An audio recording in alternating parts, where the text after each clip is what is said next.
All right, team, we have a very important mission. The date was August 15th, 1944. The location, over enemy territory, Germany. The mission, bombing enemy infrastructure, including railroads and airfields. This is a B-17 Flying Fortress, named the Flying Bison. The B-17 was an American bomber. It carried a payload of over 4,000 pounds of bombs. The problem with this bomber, and all bombers, is that they were big, slow, and loud. German fighters and anti-aircraft guns wreaked havoc with the bombers. Flak, or anti-aircraft fire, was a nightmare that affected almost every bomber in World War II. These were rounds that would explode near a bomber, throwing pieces of shrapnel at them. Bombers could take evasive maneuvers, but at times it was so thick, they just had to fly through it. To combat the enemy fighters, the B-17 had 9 machine guns. These bombers often flew in large groups that were escorted by American fighter planes, like the P-51 Mustang. This is the same type of plane flown by the famed Tuskegee Airmen, African-American fighter pilots who escorted bombers during World War II. Your mission is to tell the story of the Flying Bison. How much time do we have, sir? About 30 minutes. When's Wheels Up? Right now. This is STEM in 30.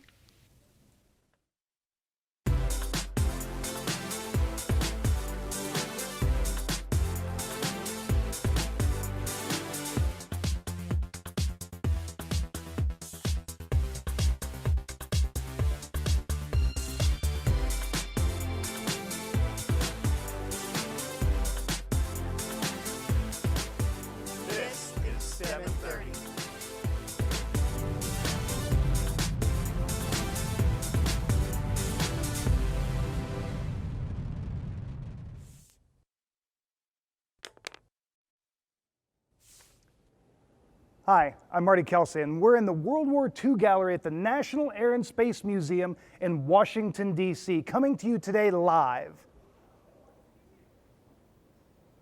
And I'm Beth. We want to start by welcoming our online audience and our NASA TV audience. And we want to remind you that you can submit questions during the broadcast. We may take them live. If not, we have an expert standing by to answer them.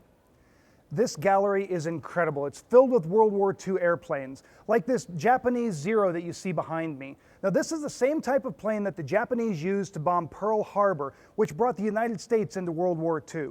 The one we have here, we believe, was captured in 1944 on Saipan Island. It was brought to the United States, studied, and then eventually turned over to the Smithsonian. Now, one of the things you notice as soon as you walk into this gallery is this large mirror on the back wall. The name of the painting is Fortress Under Fire. And now I have some friends from Jefferson Middle School Academy. We're going to take a look at this mural. What do you see when you first look at this mural? I see like airplanes, and I see a Germany airplane try to attack the other airplane. Okay, and what do you think is going on in this? I see that World War II has already begun and it's already still going, because as you see the little plane right there is just Tuskegee people. They actually use flying small planes, and over there that one plane right there is the leader, because the other 2 planes on the bottom. And as you see, it's still going because you can see the smoke in the corner. Okay, what do you see in this big plane? What catches your eyes? Well, what I see is a whole bunch of machine guns, and that tells me that it's most likely to be protected, and it's real slow with why they have so many machine guns just protected. Okay, those are very good observations. Now, to learn more about this mural, let's go down to Marty. Thanks, Beth. We are joined today by Dr. Jeremy Kinney. Thank you so much for joining us. You're a curator here at the National Air and Space Museum. Now, you've got something really interesting you want to tell us about this mural, right? The painting that you see here is depicting an actual mission from August 15th, 1944, in which the 303rd Bomb Group, the Hells Angels, are attacking this German airfield near Wiesbaden, Germany. Now, how many bombers went out on this raid? 39 from the 303rd. Did 39 bombers return from this raid? No, 9 did not return from the mission. All right, so today we're going to learn about one of those bombers, the Flying Bison. We're going to learn all about its story, and we're going to find out at the end of the show if it made it back or not.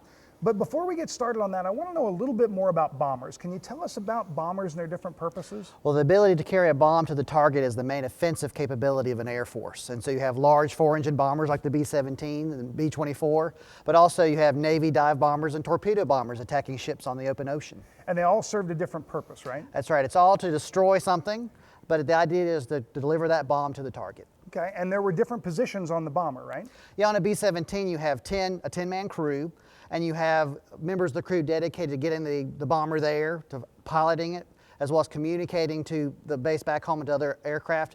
And then you have members that are just there in a defensive capability, operating the machine guns to protect the bomber. And it seems like every member of that crew had a really important job. That's right, it's a combat team in this bomber.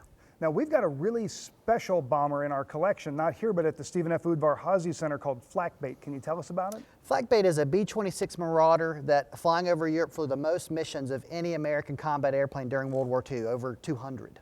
Wow, and based on the name Flak, I'm guessing it didn't come through unscathed. That's right, you can look at the bomber today and see over 1,000 patched holes from combat.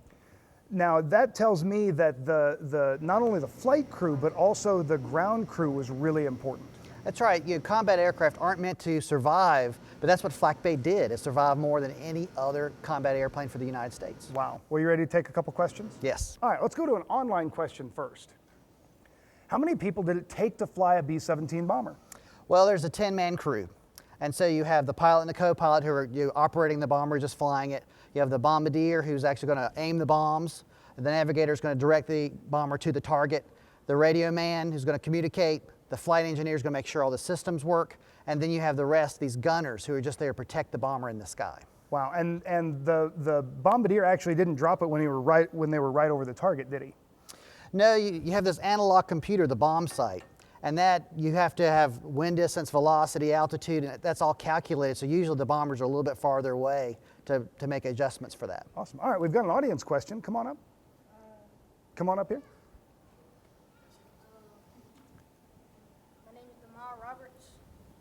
My name is Damar Roberts, and my first question is, what plane had the biggest impact in World War II? Well, that's a really good question because it depends on what type of use the airplane was. But we talk about bombers, probably the B-17 and the B-24 would be the important because of their strategic function in terms of bringing the war to Nazi Germany, in which before the D-Day invasion, you didn't have any Allied presence in Northern Europe. So these bombers are waging war on the Germans. All right, we've got an online question next. Thank you. How accurate were the B-17 bombers in World War II, and what were their targets? A strategic bomber like the B-17 would attack factories. It would attack places beyond the battle lines to affect an outcome on the war, to bring the enemies, bring them to the negotiation table to end the war. And so they would use these analog computers, bomb sights, to aim at a target. It was learned they weren't as accurate when you were being shot at, when you have different altitudes and different weather. And so you'd have a lead bombardier and a lead aircraft. And when that airplane dropped its bombs, the rest of the group would drop their bombs as well. So you have a large path of bombs that are falling on the target then. Probably a lot of destruction there. Yes. All right. Well, Beth is joined by our next guest, Dr. Tom Crouch. Beth? Hi, Tom. Thanks so much for being with us today. Not a problem, Beth. Now, I understand that the National Air and Space Museum has a very interesting connection with the U.S. Navy. Do you want to tell us a little bit about that? It does, a connection with the U.S. Navy in World War II, and it's a person, Paul Edward Garber, who was really the founder of this museum. He went to work for the Smithsonian in 1920, and he was still coming to work once in a while in 1992 when he passed away. And when you come to the museum, an awful lot of the airplanes that you see were airplanes, even now, that Paul Garber collected. Now, Paul Garber had an interesting connection to World War II in kite making, I understand. When World War II began, Paul, who was a model builder, went to work for the Navy. Eventually, he became a lieutenant commander in the Navy, and his first job was to develop a program to build little recognition models of airplanes so that people all over the country would be able to tell an enemy airplane from a friendly airplane. But Down at the Washington Navy Yard one day, he heard Admiral John Towers talk about how difficult it was for anti-aircraft gunners to get accurate. And he thought about that for a while. Paul was not only a model builder, he was a kite builder too, from the time he was a very little boy. And it seemed to him that he ought to be able to develop a kite that you could maneuver, so you could fly it like from the back end of a ship and make it dodge and weave and climb and loop and give the anti-aircraft gunners practice. And in fact, originally they built 6 to try the idea out. And by the end of the war, they had built 300,000 kites. The Navy just used lots of them. And Paul actually went into the Pacific to work with the kites. And one of his favorite stories was about, in the South Pacific, a gun crew. They were flying a kite and taking target practice and so on when Japanese aircraft attacked.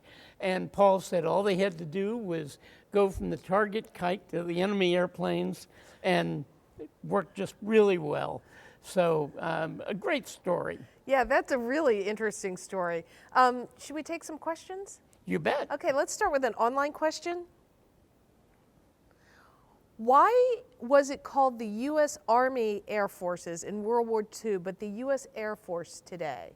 Well, as the title says, the U.S. Army Air Forces were part of the Army during World War II. They were a branch of the Army. But after World War II, in 1947, the President and Congress created an independent Air Force, the U.S. Air Force. So that's why the name change. Okay, let's take an audience question. My name is Bernaya Kenner, and my question is, how are World War II kites like kites we fly today? How are World War II kites like kites we fly today? Well, the World War II kites that Paul Garber developed were a little different.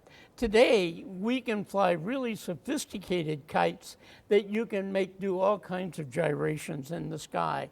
But in the 1930s and 40s, those kind of kites hadn't been designed yet. So what Paul had to do was develop this big harness system, and he had special rudders and other controls on the kite that he could control from the ground.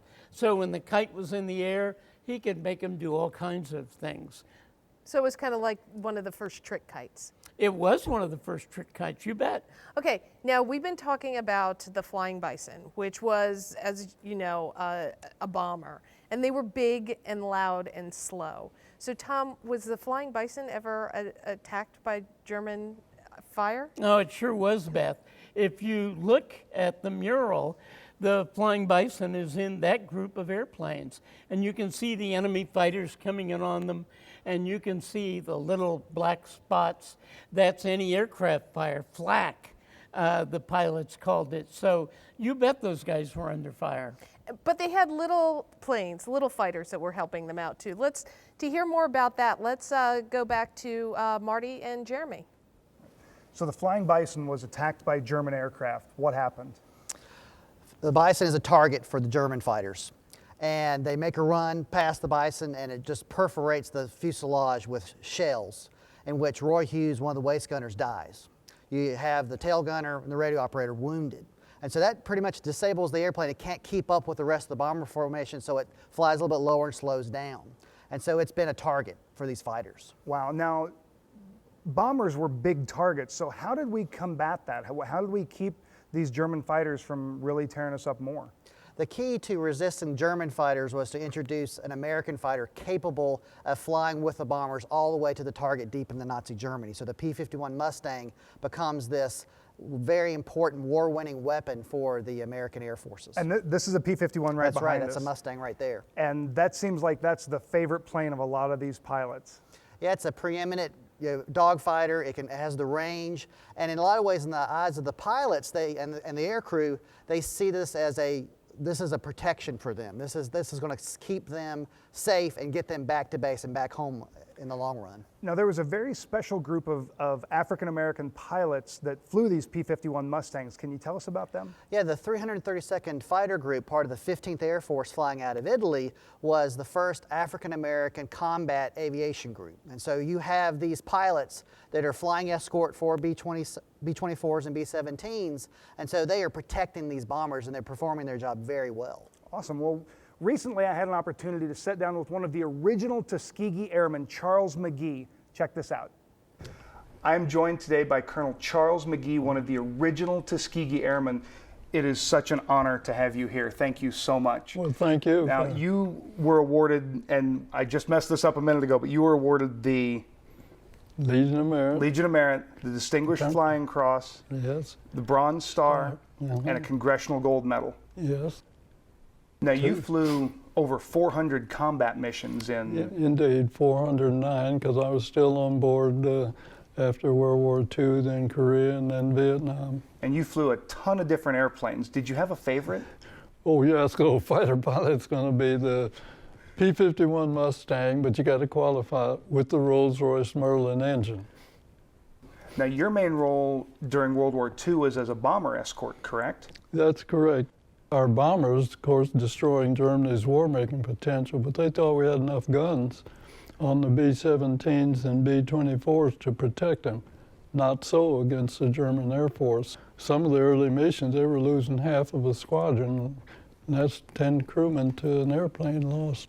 How did the bomber crews react to you guys as their escorts? Well, earlier they, in fact, many didn't know throughout the war that the then red-tailed P-51s were black pilots. Were they surprised?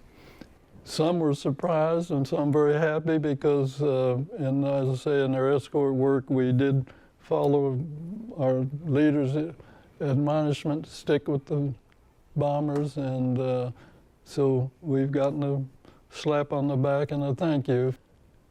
Now, did you ever have any scary moments while you were flying escorts for bombers? Well, I put it this way. I've often asked that by youngsters and say, not scary, some moments to get your adrenaline up. I say, if you're scared, you're in the wrong business, for sure. Now, you probably faced some challenges going towards becoming a pilot. What advice would you give to middle school students that are facing challenges? Dream your dreams, but prepare, find out what your talents are, get a good education. You know, I always say, learn to read, write, and speak well, but also develop the talents and skills that you have. Let excellence be your goal in everything that you do. Awesome. Well, thank you so much for talking with us today. Well, my pleasure indeed. Thank you for having me. I have a challenge for our studio audience and those of you watching online and on NASA TV. You guys all have recording devices that you keep in your pockets. Now, a big chunk of our crew has family members that served in World War II. You'll see some images here. That's my grandfather on the right. And Jeremy, you had some family that served in World War II as well. Yeah, both my grandfathers served. And my challenge to you guys is to record an oral history with a veteran.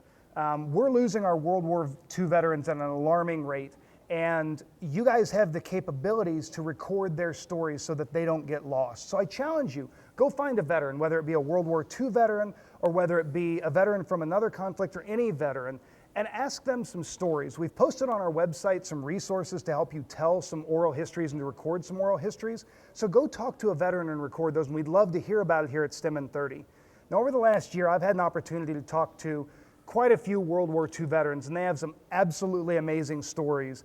And the next story you're going to hear is from Joe Murchison. He was a member of the Triple Nickels. These were African-American paratroopers that were trained as smoke jumpers during World War II. And this story blows me away. Check it out.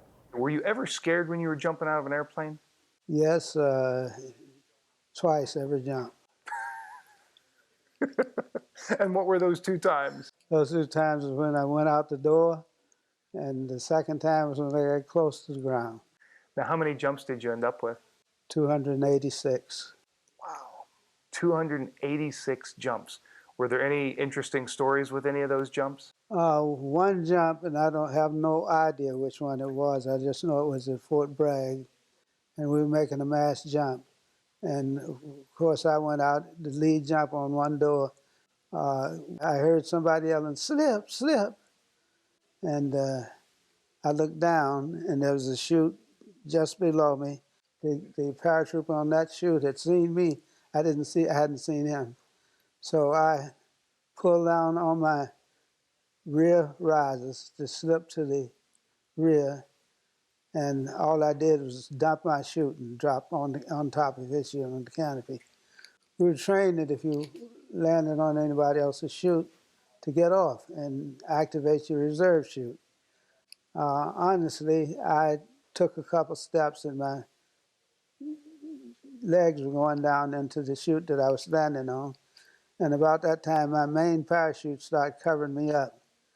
And I figured this is no time to get off, because if I go off now and pull my reserve, it'll entangle and I'm gone. So I laid down. My excuse for the people around who I laid down so I wouldn't fall off. So you were on top of his parachute? Laying down, and my chute was furled on top of me. And I could hear him yelling, "Get off, get off!" But I didn't answer, but I wasn't going anywhere. When he did his parachute landing fall, his chute collapsed, and I went the last 28 feet by myself. I landed and just knocked all the wind out of me. My eyes were open. I could see people running around, and I could hear them talking, saying, "You all right? You all right?" And I couldn't move a muscle and couldn't say a word. So after a few moments, I guess, I was able to get up and stagger around in a circle and get tangled up in my own harness and fall over, and then I was all right. Absolutely amazing. He rode the other guy's parachute down. Just mind-boggling. Now is time for my favorite part of the show, and that is Stim It to Win It.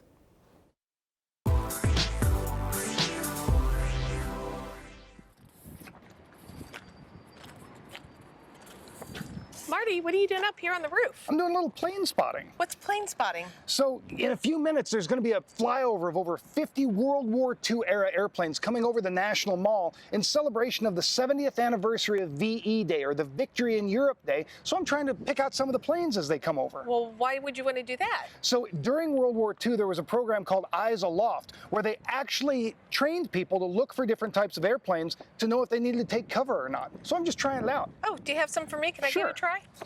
Let's see, there's some planes coming right now.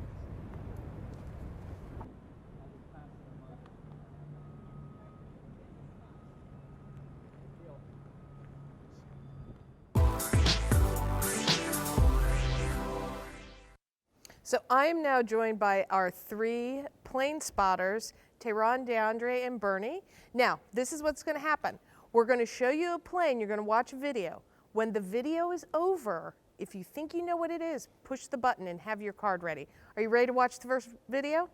Yeah. Yep. Okay, let's watch the first one.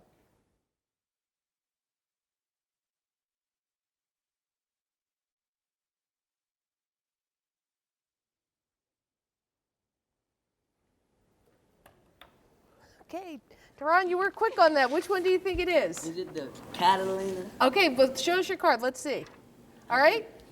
Let's see what our in-house audience says. Now, our online audience thought it was one of the bombers, one of the flying fortresses. So we've got 3 different answers. What's the right one, gentlemen? So which one was it, guys? It's a P-51 Mustang. Just like the plane we have right here. Outstanding. Beth, you got another one for us? Yeah, we do. Are you guys ready to watch the next one? All right, pay attention.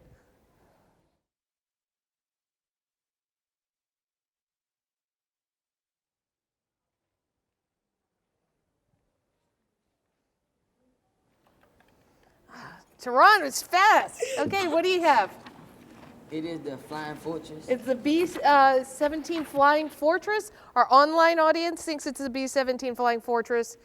Our in-house audience thinks it's the B-17 Flying Fortress. Gentlemen, what is it? Well, guys, they all think it's a B-17. Is it? They've got it right. Nice. It's got a pretty distinctive outline, doesn't That's right, 4 engines and a big tail. Nice. That's how you tell that. All right, well, great job, guys. All of you did a great job with that. Now we want to talk about a couple of books that we recommend. The first one I want to point out is Operation Firefly. This is based on the true story of the Triple Nickels, and it's an incredible story. Tom, you want to tell us a little bit about it? No, I agree. It's a really good book, guys. I mean, you saw a veteran of the Triple Nickels on TV telling his story, and this book's full of exciting stories like that. Okay. And Jeremy, you want to tell us about Black Wings? This is a book by one of our curators, Von Harsey, and it talks about African Americans in flight from the very early days until the present. So it really talks about the civilian, military experience for African Americans in aviation. And it's got some great images in it that help tell that story. Yeah. I really like both of these books, and I encourage you guys to read them. All right, you guys ready for some questions? Sure. You bet. All right, let's start with an online question. What impact did the Tuskegee Airmen have on today's military? Well, the Tuskegee Airmen are the first really important example of African Americans in aviation in the military sense, of being pilots operating in this wide global front, especially in Italy where they're flying out of. So that experience builds upon the previous experience of African Americans in the military, but then really leads a very direct path into greater participation by African Americans in the American military. Awesome. All right, we've got an audience question next. Hi, my name is Joshua Keaton, and my question is, what modifications did they make on the planes from World War I to World War II? So what modifications happened to the planes between World War I and World War II? Well, when you look at World War I airplanes, they're mostly biplanes with 2 wings, and they're built out of wood and wire and fabric and that kind of thing. Between World War I and World War II, there was just a revolutionary change. People started building airplanes out of metal instead of wood. They got larger, engines improved. So, I mean, you've got a whole new generation in World War II. Great, good question. All right. Thank you. So we've learned all about the Flying Bison today. Did it make it back to base? The Flying Bison made it back to Molesworth, England, its base. But, you have injured crew, you have a dead crew member, and so they have to take it slow. So they're being escorted by friendly fighters, and then they make it to the airfield, and they have to circle the airfield, people on the ground, what's the damage here? And when they eventually land, they learn that both tires are blown out, the airplane is so wrecked it'll never fly again, so they scrapped the Flying Bison after this mission. But it did land, and the remaining crew members made it off safely. That's correct. They made it home. What an incredible story. Well, I want to thank you guys for joining us today. This has been great. I want to thank our sponsor, Saffron, for sponsoring the show today, and encourage everyone to join us next month as we head out to the Stephen F. Udvar Hazy Center and check out the SR-71 Blackbird. Hi, I'm Marty Kelsey, one of the hosts of STEM in 30, and check this out. This is the SR-71 Blackbird, the fastest jet-powered aircraft ever built.